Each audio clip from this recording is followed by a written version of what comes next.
Hey guys, it's Marco again. I finally downed the evil queen Sylvanas. I should have gotten the kill 2 months prior, but you all know that guild drama and guild changing isn't a fun activity. This fight is super long and tedious. In my book, this is the least interesting last mythic boss. I was playing Frost because I can do more damage on the chains in the first phase and more damage in the second phase. If everything is done correctly, the boss should roll down by herself, so phase 3 damage isn't super tight. But Frost Mage even performs there. Logging wise, first phase is the most important, since you can pad the DPS there, and it's always nice if your guild doesn't need to stop DPS on Sylvanas. So let's see how this encounter goes.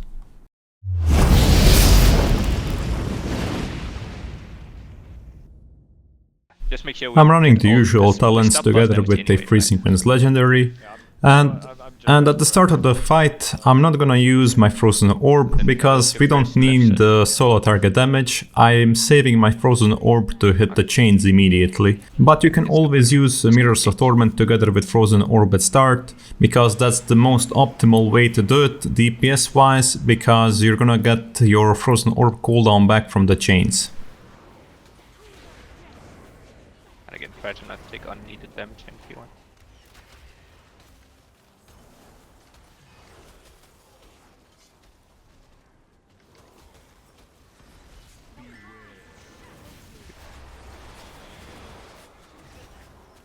And now you can already start casting your Blizzard to prepare for the chains. I was a bit late, and you can pre-cast your Frozen Orb to get there. Get to blue. I used my Ice Block because I didn't soak the chains and I had 2 stacks of the debuff. Here's a good way to use Altar Time, which I forgot to use this pull. Basically, she's gonna use Darkness here, we're baiting it on blue. And after it, we're going back to the blue, and you can just use Altar Time, blink away, and Altar Time back to blue, so you're not gonna lose time traveling. Also, if you didn't notice, I failed my flurry a few seconds ago when I threw it on a almost dead sentinel. Nice searches, guys.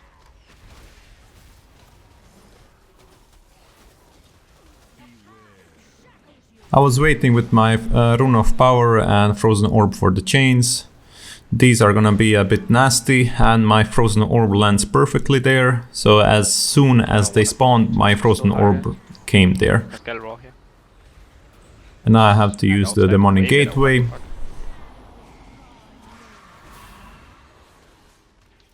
We're stacking here, I'm tossing Ring of Frost, and this is the part where you can pad a lot, but I don't have a Rune of Power or Frozen Orb, so these guys are gonna die super quickly, and I'm basically losing a ton of DPS here.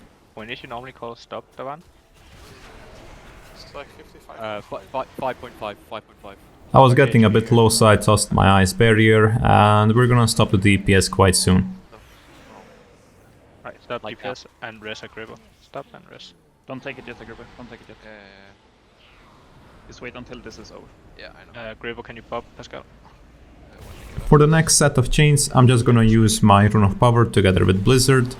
And after it, we're gonna get Sentinels, and I'm gonna use Icy Veins together with Frozen Orb and Blizzards for them to do as much damage as I can. It's not fun to get dragged by the chains, so I'm using a Arcane Explosion, so I don't have to cast anything. Place the barrier. People are standing here. And then get them away. Nice. We're getting the largest pack of Dark Sentinels. Just throw your Ring of Frost somewhere in a good position, pop your cooldowns, whichever you have at the moment. And as you can see, everyone in my guild is going super hard for these Sentinels, so they died in like few seconds.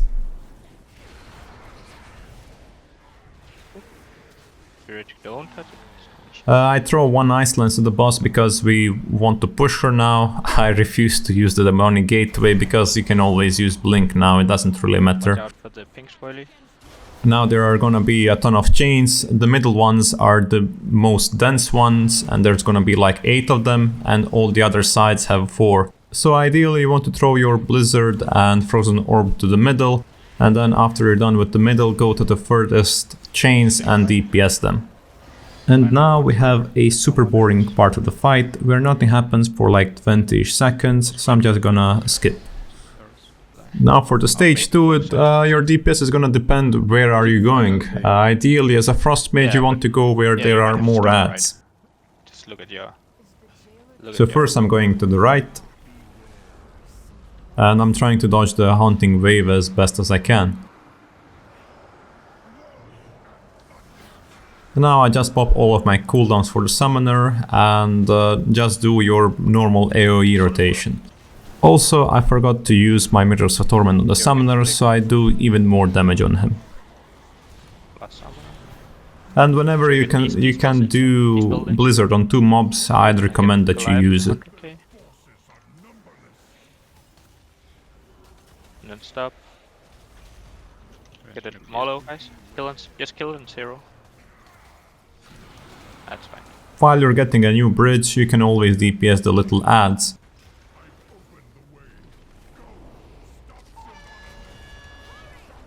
After you pass the bridge, it's Sylvanas time, but you really don't have anything for her up. At this moment I had my Mirrors of Torment, which was a mistake.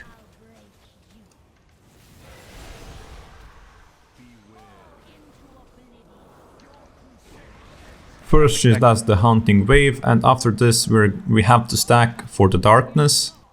My Rune of Power wasn't that optimal here. Alright, go. Make it a bit shorter next. This time. Yeah, it's alright. Let's go.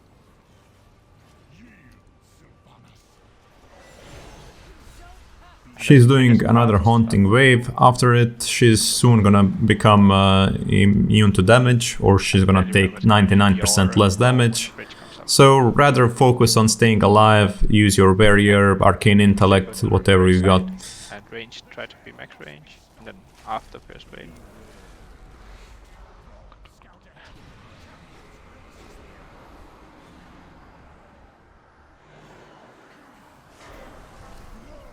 Here with these spell, guys. I actually got hit by the few waves here, so I had to ice block it. So whenever you're not feeling super safe, just use your ice block. It's a short cooldown. And of course you should use all of your cooldowns at this point, and even Mirrors of Torment. Full damage summon.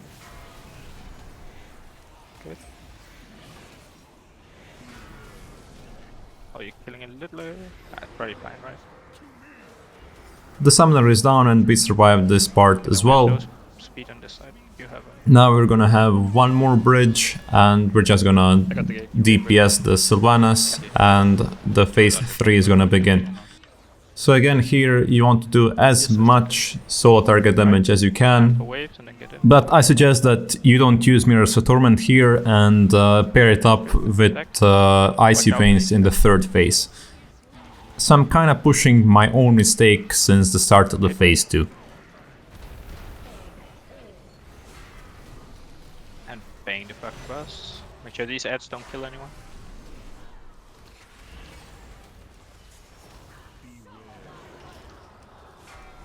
And make room now, guys. Range. So there's nothing really interesting here. She always does the same thing.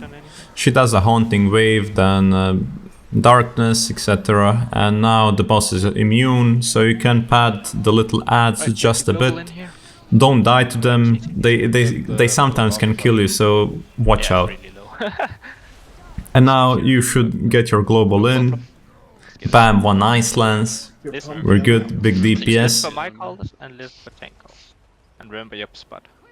Whenever this next phase starts, immediately pop all the cooldowns which you got. Preferably you want to have Mirrors of Torment up here as well. Oh, yeah.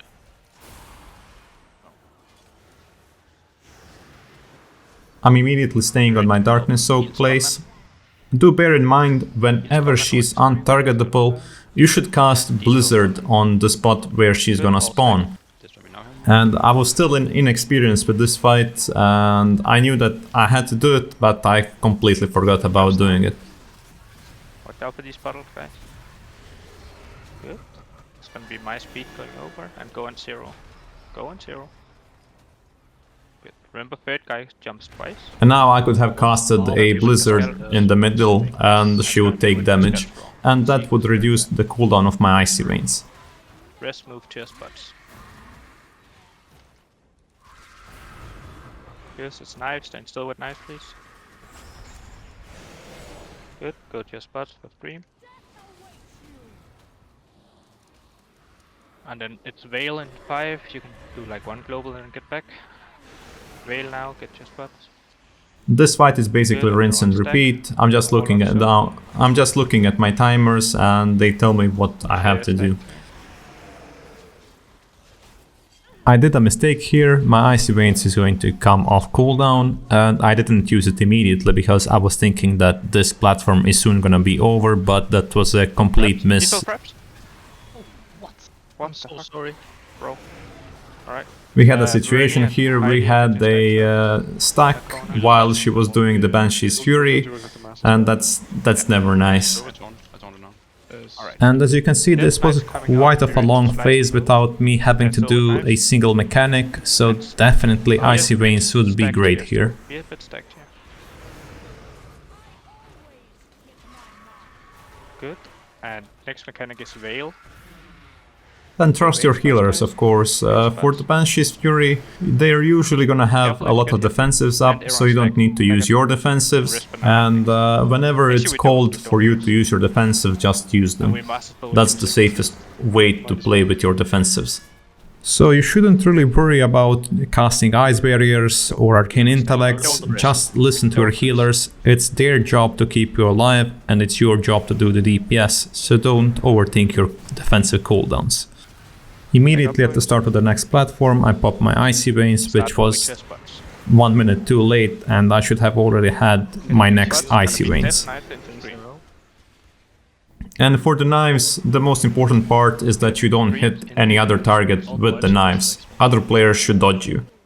And next mechanic is Immune, so make sure you get him. And this is already my third ice block here. I continue to be in my ice block because of the darkness. It won't do anything, but still I like to be in my ice block, chilling. If you can we'll do it now. Stack on the bus.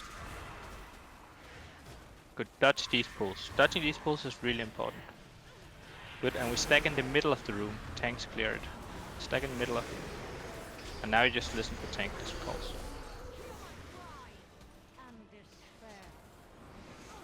Dispel fraps now. Good. Then it's Death Knives into These YOLO are the YOLO soaks and they're not assigned to anyone. Whoever has an immunity should just go and get the soak. So I just blinked and popped my ice block. Stack. And Jordan, be ready to go. Jordan, go now. And we master spell before going over. And Jordan, you're just gonna stay in the master spell. Actually, Oh, just he can't. We need to. Our raid leader didn't call Veil. I thought that the raise is incoming, so almost no one was on their right spot for the darkness, so this was kind of a failure, but we got kinda lucky. Take the first thing on the boss. I'm behind the brain. And here you can always cast Blizzard again. I completely forgot about that fact, and the boss is at super low HP, so we're ahead of the curve definitely. Now we just need to survive, and as you can see I use all of my potions here. I use my ice barrier because we were super low. Good, watch out for these knives. And stack. And scream positions. Go. Scream positions. Help each other. We should have room. And now you stay in your spots. Stay in your dodge pulls and stay in your spot for Veil. Again, I'm super low, but I hope that I'm gonna get healed. That's all I can do. I have no more ice blocks. I can maybe cast an Arcane Intellect to get the barrier. But this is our go-to big damage phase, and she's basically dead, so I just need to focus on killing her. We have to wait a race off. Good. Listen for tank dispels. Can you pick up some pulls, tanks, if you can? Okay. Out with arrows. Use defensives here, guys. I used altar time for these arrows, Don't be in a knife. so I'm gonna use my altar time to get back to full HP. The second arrow came, Make sure you but get the these boss is spells super first. low, so I didn't even use ice barrier and I died. We didn't have enough defensive cooldowns, but she was already at 45% HP, and congratulations to me, I got the kill on Sylvanas, and let's see the loot. And before the loot, I just have to say that this was my first kill on Sylvanas, so I was really trying to do as much tactics and as best as I can for the raid team. Honestly, boys, we should give the Varl a second. Nothing. But that's it for this video. Thank you guys for watching. I hope that it was informative and helpful. And always special thanks to my Patreons. And if you want to become my Patreon, just visit my page. Also, I have a Twitch channel. I don't really stream often these days, but I intend to stream more often now. Thank you for watching, and until next time, take care.